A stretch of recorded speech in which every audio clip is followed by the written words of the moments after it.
അസ്സലാമു അലൈക്കും വറഹ്മത്തുള്ളാഹി. സഹോദരങ്ങളെ, കഴിഞ്ഞ ദിവസം ഒരു വാഹനാപകടത്തിൽ മരണപ്പെട്ട ഒരു നവദമ്പതികളുണ്ട്, നിഖിലും അനുവും. വാഹനാപകടങ്ങളൊക്കെ കൂടിക്കൊണ്ടിരിക്കുകയാണ്. സൗകര്യം കൂടുന്നതിനനുസരിച്ച് അപകടങ്ങളും കൂടിക്കൊണ്ടേയിരിക്കുകയാണ്. ഏതായാലും ആദ്യമായി പറയുന്നത്, വാഹനം ഓടിക്കുന്നവർ സൂക്ഷിച്ച് മാത്രം ഓടിക്കുക, ഞാനടക്കം. ഞാൻ പറയുന്നത്, 8 വർഷക്കാലം പ്രണയിച്ച് നടക്കുകയും ആ ബന്ധത്തിന് താല്പര്യമില്ലാതെ മാതാപിതാക്കൾ നീങ്ങിയെങ്കിലും പിന്നീട് അവയുടെ നിർബന്ധത്തിന് വഴങ്ങി ജീവിതം ആരംഭിക്കാൻ തുടങ്ങി. കല്യാണമൊക്കെ കഴിഞ്ഞു. കല്യാണം കഴിഞ്ഞിട്ട് വെറും 15 ദിവസം മാത്രമാണ് ആയത്.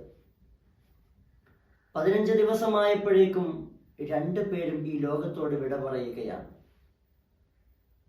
എത്രത്തോളം എന്ന് പറഞ്ഞാൽ, ആ അപകടം നടന്ന സ്ഥലത്ത് അവരുടെ വാഹനം പരിശോധിക്കുമ്പോൾ അതിൽ കണ്ടതായ അവരുടെ കല്യാണക്കത്ത് അതുപോലും സൂക്ഷിച്ചു പോവാതെ, അതുപോലും കീറിക്കളയാത്ത ആ ദാമ്പത്യത്തിന്റെ മാധുര്യം നുകർന്നുകൊണ്ട് തുടങ്ങിയിട്ട് മാത്രമുള്ളവർ ആ കത്തൊക്കെ കാണുമ്പോൾ ഇതെപ്പോഴാണ് എന്ന് ചോദിച്ചു പോകും വിധത്തിൽ മനോഹരമായ കല്യാണക്കത്ത് പോലും അതിലുണ്ട്.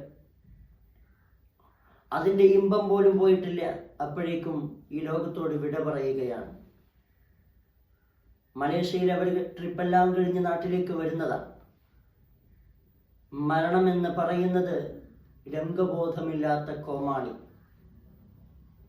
എപ്പോഴാണ്, എങ്ങനെയാണ്, എവിടെയാണ് നമ്മൾക്ക് മരണം സംഭവിക്കുന്നത് എന്ന് പറയാൻ കഴിയില്ല.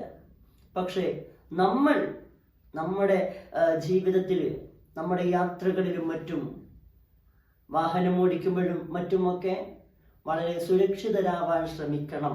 എങ്കിലും മരണം അതിൻ്റെ സമയത്ത് നമ്മിലേക്ക് എത്തുക തന്നെ ചെയ്യും. പക്ഷേ നമ്മുടെ ഉത്തരവാദിത്വം നമ്മൾ സംരക്ഷിക്കുക എന്നുള്ളതാണ്. നിങ്ങൾ നോക്കിയേ, ജീവിതം തുടങ്ങി മധുവിധം ആഘോഷിക്കുന്നേയുള്ളൂ, അപ്പോഴേക്കും വിട പറയേണ്ടി വരികയാണ്. ആ കുടുംബത്തിന് എത്ര വേദനയുണ്ടാകും. 2 കുടുംബങ്ങൾ ചേർന്നിട്ടേ ഉള്ളൂ. സന്തോഷങ്ങൾ അലയടിക്കേണ്ട സമയത്ത് സന്തോഷങ്ങൾ ഇല്ലാത്തൊരു അന്തരീക്ഷം വരുന്നു.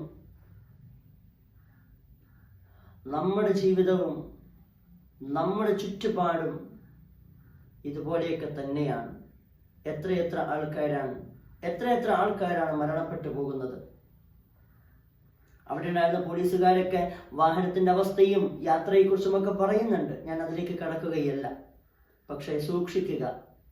നമ്മളെ ഒരു അപകടം വേദന ഉണ്ടാക്കുന്ന നമുക്ക് മാത്രമല്ല, നമ്മളെ കാത്തിരിക്കുന്ന ഒരുപാട് മാതാപിതാക്കൾ, കുടുംബക്കാരുണ്ട്. ഞാൻ വരുന്നതും കാത്തു നിൽക്കുന്നവർ.